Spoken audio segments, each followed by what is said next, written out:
Assalamualaikum warahmatullahi wabarakatuh. Perkenalkan, nama saya Nela Griani, NIM 2021141027, mata kuliah Psikologi Abnormal dan Klinis, dosen pengampu Endang Surtioni, Magister Pendidikan, Program Studi Bimbingan dan Konseling Universitas PGRI Palembang. Baiklah, di sini saya akan menjelaskan tentang asesmen atau pemeriksaan psikologi. Asesmen psikologi adalah metode untuk mengidentifikasikan kecemasan atau perbedaan individu berdasarkan karakteristik dan kapasitas personalnya.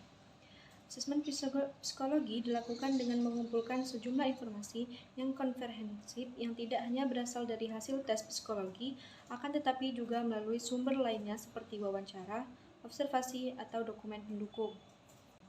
Asesmen klinis merupakan suatu proses untuk memperoleh data atau informasi tentang klien sehingga diperoleh pengertian yang lebih baik tentang klien tersebut. Melalui proses asesmen ini, klinis menyeleksi metode, menyelenggarakan penilaian, menguji dan menginterpretasikan hasil, serta membuat kesimpulan untuk klien tersebut.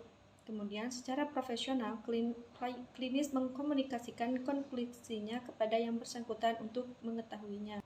Tujuan psikologi klinis. Yang pertama yaitu klasifikasi diagnostis. Maksud dari klasifikasi diagnostik yang tepat antara lain yaitu untuk menentukan jenis treatment yang tepat. Suatu treatment sangat bergantung pada bagaimana pemahaman klinis terhadap kondisi klien, termasuk jenis gangguannya. Kedua, untuk tentang berbagai penyebab suatu gangguan sangat bergantung kepada validitas dan reliabilitas diagnostis yang ditegakkan. Ketiga, memungkinkan klinis untuk mendiskusikan gangguan dengan cara efektif bersama profesional yang lain. Yang kedua yaitu ada deskripsi. Pada klinis beranggapan bahwa untuk memahami konten dari perilaku klien secara utuh, maka harus mempertimbangkan juga tentang konten sosial, budaya, dan fisik klien. Yang ketiga yaitu ada prediksi. Tujuan asesmen yang ketiga ini adalah untuk memprediksi perilaku seseorang.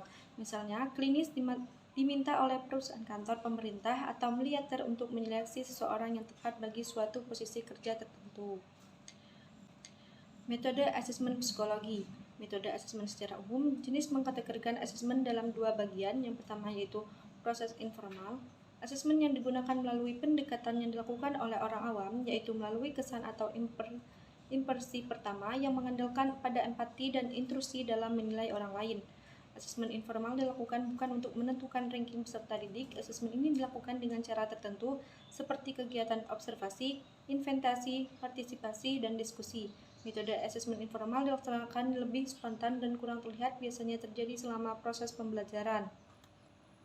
Yang kedua yaitu proses formal. Terdapat dua pendekatan yaitu pendekatan klinis dan pendekatan objektif. Pendekatan klinis mengandalkan pada beberapa teknik penilaian antara lain wawancara, asosiasi bebas, observasi, analisis biografi, dan pengukuran melalui tes psikologi, terutama tes proyektif.